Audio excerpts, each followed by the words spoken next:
The bells of a bakery clanged, announcing a batch of fresh bread. The voices of actors rang out from the small theater.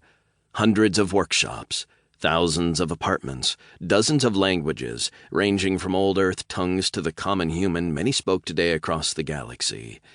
An echo of Earth so far from home. The humans were everywhere. They filled the alleyways. They toiled on rooftop gardens, shooing away birds. They stood on balconies, tending to herbs, hanging laundry and beating rugs. They peered from windows. They haggled in bustling markets. Children jumped from roof to roof, laughing in the streets, and communicated between windows using cups and strings. Palavia Enclave, a hive of stone and squalor, fabric and steel, imprisonment and life. Home. And beyond the enclave walls, a vast forbidden world. The rest of the city.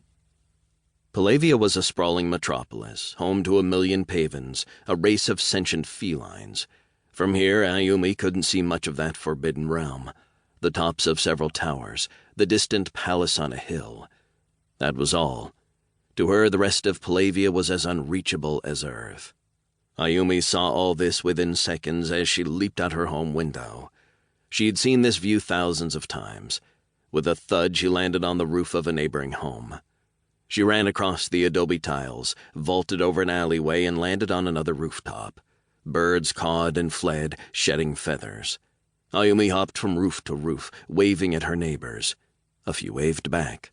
Others shook their fists at her, and one mean old woman even pelted her with rubbish, shouting that Ayumi was scaring her plants. Ayumi stuck her tongue out at the hag and kept leaping. As she leaped toward the bakery, she gave a loud whistle. The baker, a portly man with a white mustache, emerged onto the balcony and tossed her a roll. Ayumi caught it in midair and dropped him a seashell. "Konnichiwa, Mr. Hiroji," she said, landing on a library roof, and kept hopping onward. "Arigato gozaimasu." "Slow down, Ayumu-san," the baker cried, pocketing the shell. "One day you're going to fall down and break your knees." "Sayonara, Mr. Hiroji. I'll be careful, I promise." She bounded across several more roofs and finally reached the enclave's outer wall. It soared higher than any rooftop, enclosing the ghetto. But Ayumi knew every brick in this wall like every roof in the enclave. She barely had to think as she climbed, her fingers and toes deftly finding the grooves between the bricks. She scrambled up, then pulled herself onto the top of the wall. For a moment Ayumi stood, looking at the city beyond. She heaved a deep sigh. "Palavia," she whispered. She pulled from her pocket the roll Mr. Hiroji had given her. It was filled with raisins and nuts, still steaming from the oven.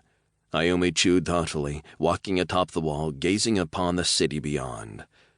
She came here every morning to see Greater Palavia. To dream. Palavia was the largest city on the warm, verdant planet of Paev. Its towers of white limestone scratched the sky. Its marble temple soared, filled with hymns and psalms.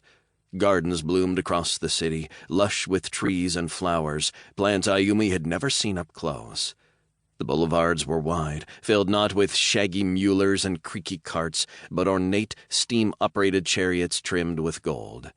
Airships floated leisurely above, delivering passengers between the city and provinces. The pavans were a graceful, slender species, bipedal and feline, covered with golden fur. From up here, Ayumi could see several pavans strolling along a boulevard. The men wore fine red coats embellished with golden thread. They sported red top hats, monocles, and ivory canes, and their whiskers were oiled. The females wore gowns in a dizzying array of colors and patterns. Ayumi's own father supplied many of these fabrics, toiling inside the enclave to produce wonderful gowns and coats for the pavans. One of the felines, a guard in a burnished bronze breastplate, stared up from below. "Back into the enclave, pest!" the pavan shouted. "We don't want to see your kind." He raised a crossbow and fired. Ayumi, no stranger to this ritual, leaped aside. The quarrel missed her. "Go play with some yarn, cat." She blew him a raspberry, then hopped back into the enclave. She landed on another roof. She heaved another sigh. How often she had wished to explore that realm beyond. There was an entire city out there, not just the enclave, this small walled-off neighborhood, but an entire city of 1,000,000 souls, neighborhood after neighborhood of wonder spreading toward the horizon.